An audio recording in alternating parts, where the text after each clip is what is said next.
welcome to my channel. My name is Sheena if you're new here. If you're returning, thank you so much for returning.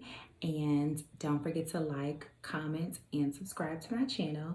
And don't forget to hit the notification bell so you'll be notified when I post another video. So today we have a special request. So one of my subscribers has asked that I give a little story time about how I scored my Birkin. So I'm happy to do it.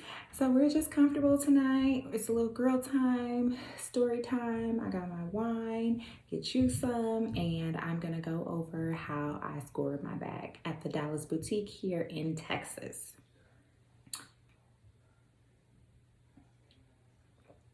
So let's just get into the video. Okay, so I got my bag in July of 2020.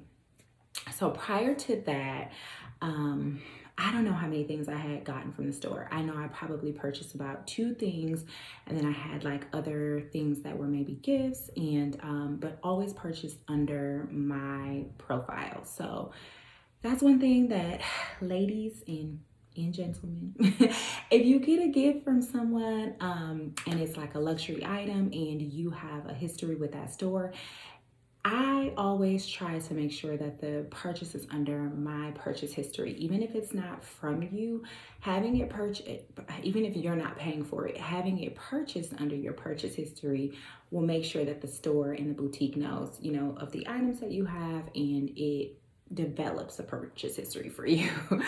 So, so I did not have like a plethora of like extremely high-end things from the boutique.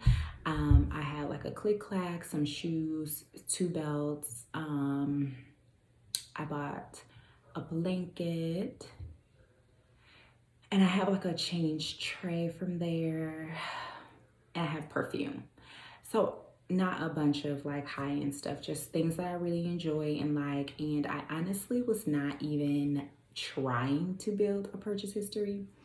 So I was in the Dallas Boutique back in 2020. And this was when the pandemic was kind of easing up and stores were opening back up, but it was only by appointment that you could go in. So I went in, I made an appointment because I wanted to check out some stuff. I was building my house at that time, and I wanted to look at like some dishes because I wanted to have some fine, you know, dinnerware that I wasn't going to eat off of, but just have that, you know, fine dinnerware for my home. So anyway, I went in and I saw my essay, and I actually have been shopping with him for a little bit. So maybe in 2020, it had been about 2 years. So we chatted and everything, and I looked around, and you know, we just discussed some of the things that I was, you know, looking at, and then I tried on some ready to wear stuff, and that was it. So at the end of my appointment, he kind of brought it up and asked me if there was any bags that I was interested in. So of course I was like, well, now you know, I would definitely be interested in a Birkin, and you know, I also would be interested in a Kelly, but I, you know, made it clear to him that if I was going to get my first, you know, luxury bag from the brand, that the Birkin is the one that I wanted. So he was like, okay, great, send me an email and of your wish list, and then, you know, I'll keep it, I'll save it, and then if something comes across, you know, I'll give you a call. So I was like, okay, great. So the same day I emailed him my wish list, and I was just like really excited because like he, you know, brought it up. So I was like, oh my God, I got chosen. So I remember I was like texting my friends, and I was like, oh my God, I'm gonna get a Birkin, and you know, like whatever. So 2 months had gone by. So I'm like, okay, maybe he ain't gonna give me a Birkin, you know? So I wasn't really pressed about it. I was like, okay, you know, if he calls me, he calls me. If he doesn't, he doesn't. I didn't reach out to him anymore. I hadn't gone in there for any more, you know, appointments or shopping or anything. So July rolls around, and my birthday is in July. So I celebrate my birthday, and 2 days later on the 17th, he sends me an email or a text message. I'll put it somewhere on the screen once I edit this. But he sends me up a text message and he has this Birkin. And so he's like, well, this Birkin, my Birkin. He sends me a text of it and he's like, hey, I got this in. You know, he sends me the specs and he's like, would you be interested in this bag? And I'm like, yes. Like, this was exactly like, which I felt really lucky because a lot of people have to like kind of settle for, like a bag that they really don't want for their first one, but they get it because they want to build a relationship and they want to be offered other bags. So they end up settling for one that they don't really want because they want to just get in with the brand. So I specifically told him in my email, I was like, I want a black bag, a brown bag, or a gray bag. I was like, those are three neutral colors that would be perfect for my first bag. And for that amount of money, I wanted to make sure that it was going to be something that was going to integrate well into my wardrobe. I wasn't going to be buying extra stuff to make it make sense, and that I was going to get the most use out of the bag. So I was very firm on those colors. Now going forward, I would like a more of a colorful Birkin eventually. But like I said, that those were my specific ones. Those were my three ones. So I was like, this is what I want. Please make sure that, it's one of these colors because it would be my first one. So he sent me the text message, and of course I was like, yes. I'm like, it's beautiful. Yes, I definitely want it. So remember, we're in the pandemic now. So I was actually working that day. So I was like, oh my gosh, but luckily I was working from home. So I had to take a lunch and my sister was nannying for me. So like my sister grabs my daughter and like we get in the car and we're on our way to Highland Park to get this bag. So I pull up, I call him and he's like, okay, great. He's like, are you parked right out front? And I'm like, no, I couldn't find a parking space out front. So he's like, okay, fine. You'll just walk over here and then, come to the door and I'll show you the bag again in like the breezeway part. Because at this point, again, remember, there's like a limit to the amount of people that can be in the store. It's deep into the pandemic and they have like specific rules, right? So he's like, okay, so come into the breezeway, I'm going to show you the bag and then you just make sure that you really want this one and then boom, we'll do the transaction. So I'm like, okay, great. So I did that. So I walked over there for my practice space. My sister's in the car and I go into the breezeway. He shows me the bag. It's perfect. I'm like, yes, I want it. So I go ahead and give him my credit card.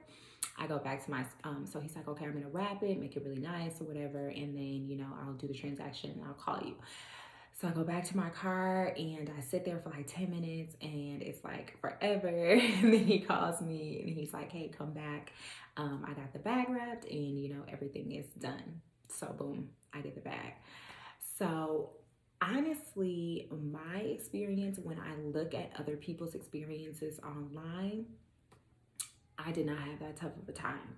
Now, like I said, I did have a few items from them. I did have a purchase history, but I honestly did not feel like I had spent crazy money with Hermes to be offered this bag.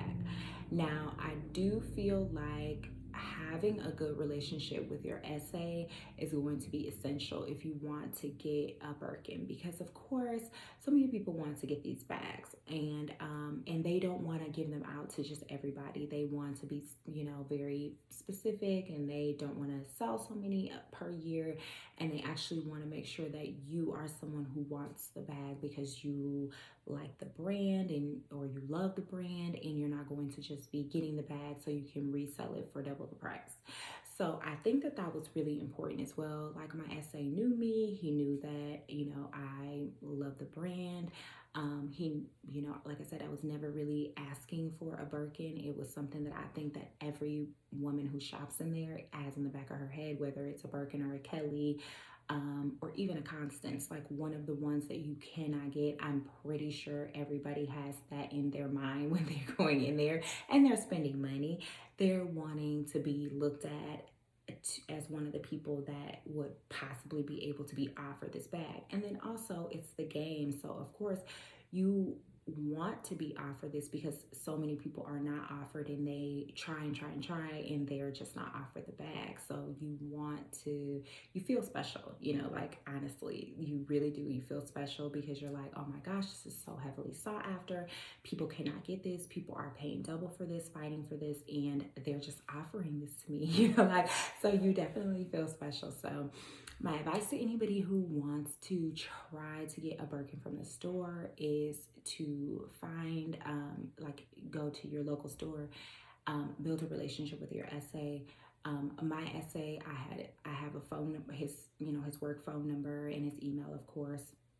I send him text messages of things that I like, and I always make sure, even if I can purchase something online, that I purchase it with him, because why not?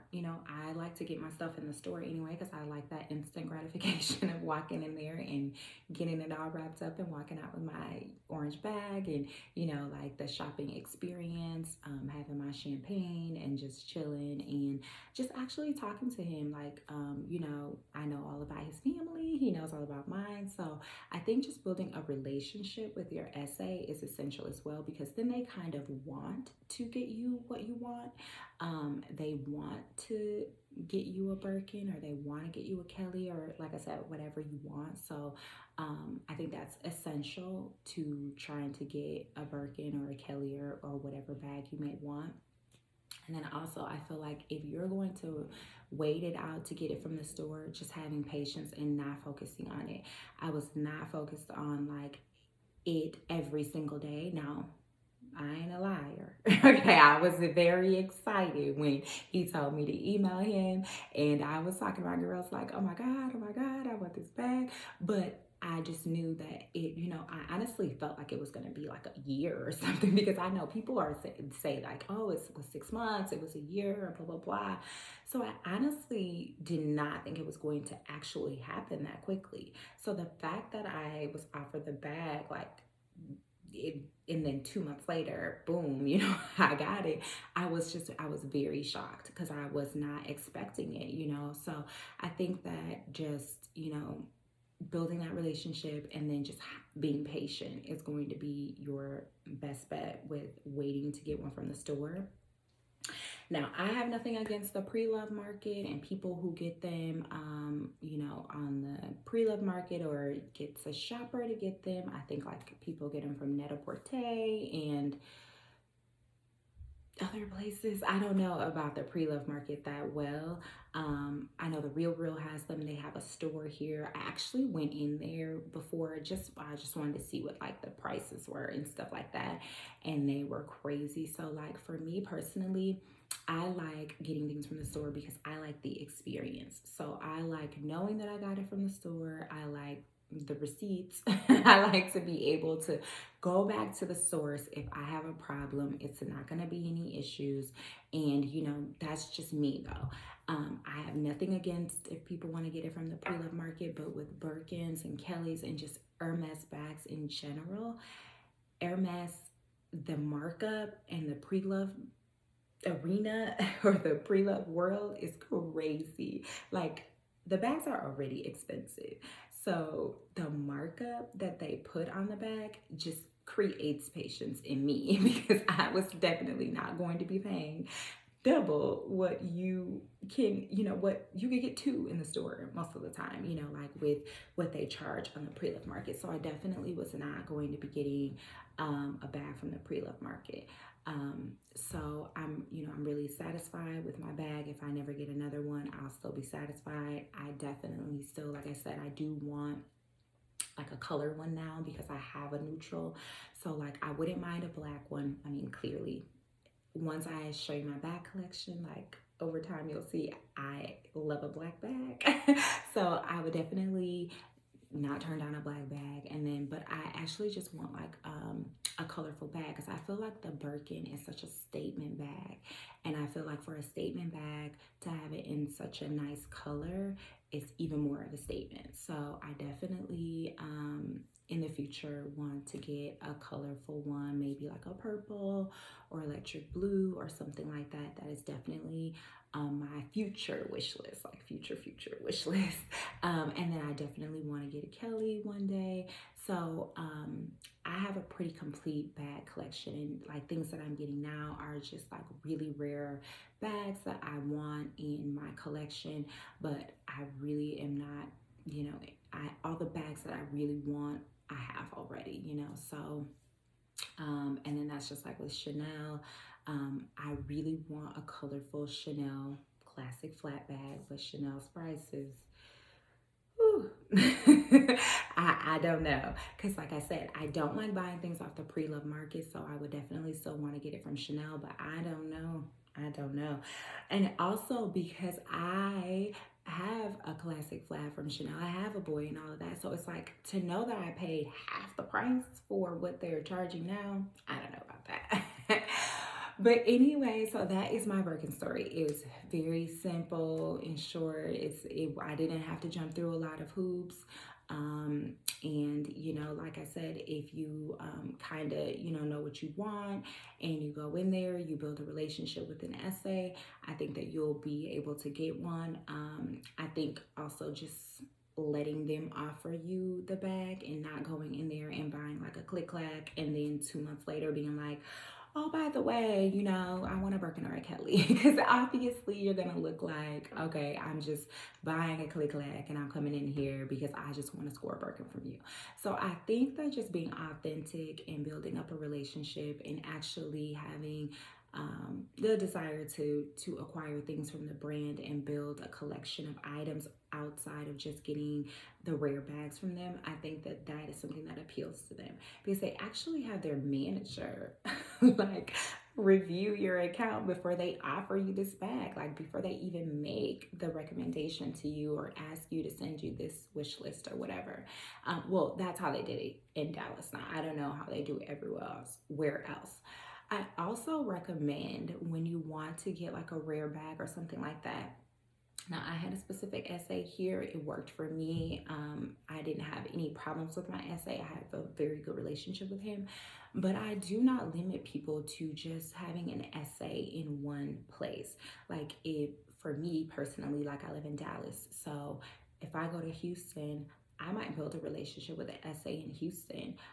So if you live in a state and they have an Hermes and a neighboring state has one too, build a relationship. Like build a relationship with that person here, a person there, because this person may be able to get more stock than this person, and or this person may be more lenient than this person, or this person may have less like clients that they really want to cater to, and this person may really like you but they have like a core group of clients that they need to offer things to first, and you're always going to be last on the list, and so you'll never really get what you want like that. So just kind of try to make sure that you're being respectful about it, and not bad talking or bad mouthing your essay or like whatever, but just building more relationships and networking with more than one essay as well will probably help you if you're trying to get a bag. So that is my Birkin story. Thank you guys for tuning in, and I'll see you in the next video. Bye.